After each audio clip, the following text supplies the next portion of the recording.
ऐसे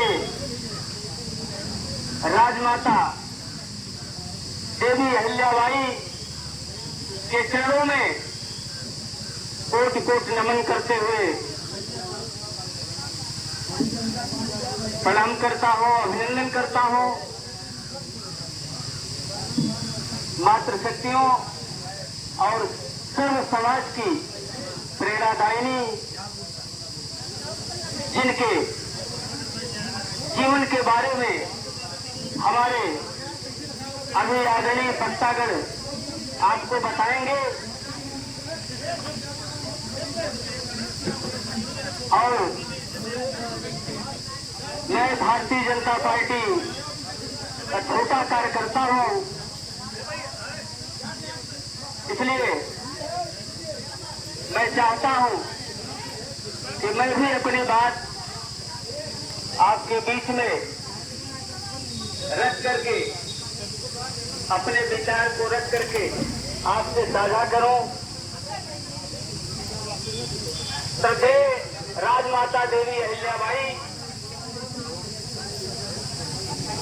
जिनका जीवन चरित्र आज हम सम्मानित वक्ताओं से सुनेंगे। ऐसी माता जिनका जन्म 21 मई 1725 को महाराष्ट्र प्रांत के औरंगाबाद जिले के चौड़ी ग्राम में मानकोजी शिंदे के यहाँ एक साधारण परिवार में हुआ था। फिर भी राजमाता अहिल्या जी अल्पायु में ही 10 वर्ष की अवस्था में ही इनकी शादी मल्हार राव होलकर जी के पुत्र खंडेराव जी होलकर के साथ हो गया। राजमाता देवी अहिल्याबाई अपने मायके से चल करके ससुराल आई।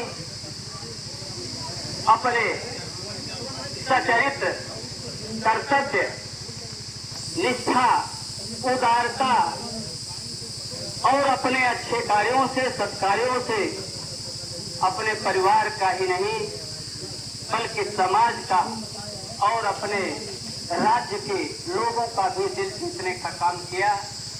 मैं जानता हूं कि हमारी मातृशक्तियां भी उसी क्रम में है, क्योंकि वो पुरुषों से किसी भी मामले में कम नहीं है। दुर्भाग्यवश खंडे राव जी होलकर की मृत्यु 1754 में कुंभेर की लड़ाई में वो वीर गति को प्राप्त कर गए।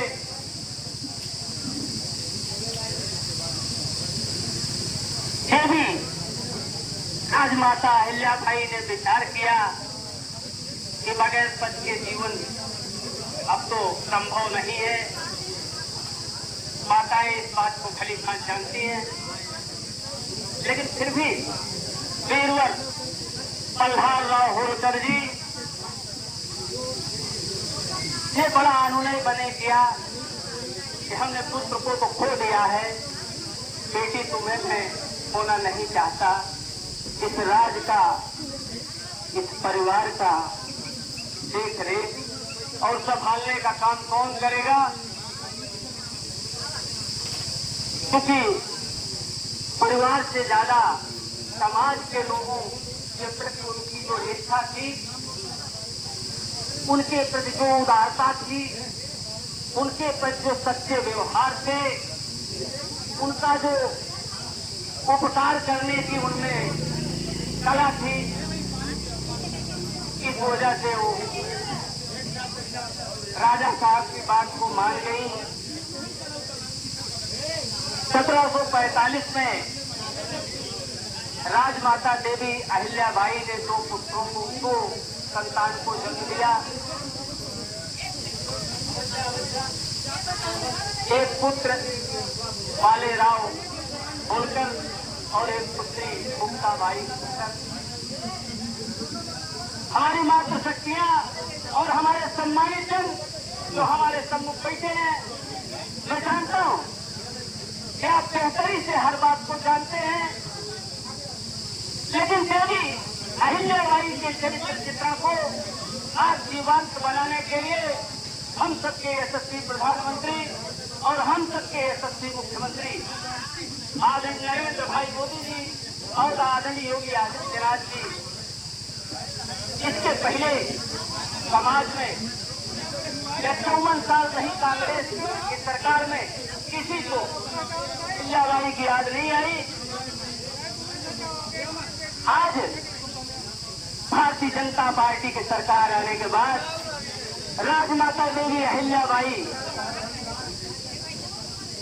के जीवन चरित्र को, उनके उत्कृष्ट कार्यों को, उनके प्रतिभा को, उनके आभा को, उनके विचारधारा अपने जीवन में उतारने के लिए इस तरह गोष्ठी का आयोजन किया गया है। कुछ समय बीता, देवी अहिल्याबाई के ससुर वीरवर मल्हारराव होलकर जी का भी 1766 में निधन हो गया। वो वीर गति को प्राप्त कर गए। उसके बाद देवी अहिल्याबाई, आप समझिए कि किस तरीके से अपना जीवन वो कर रही है।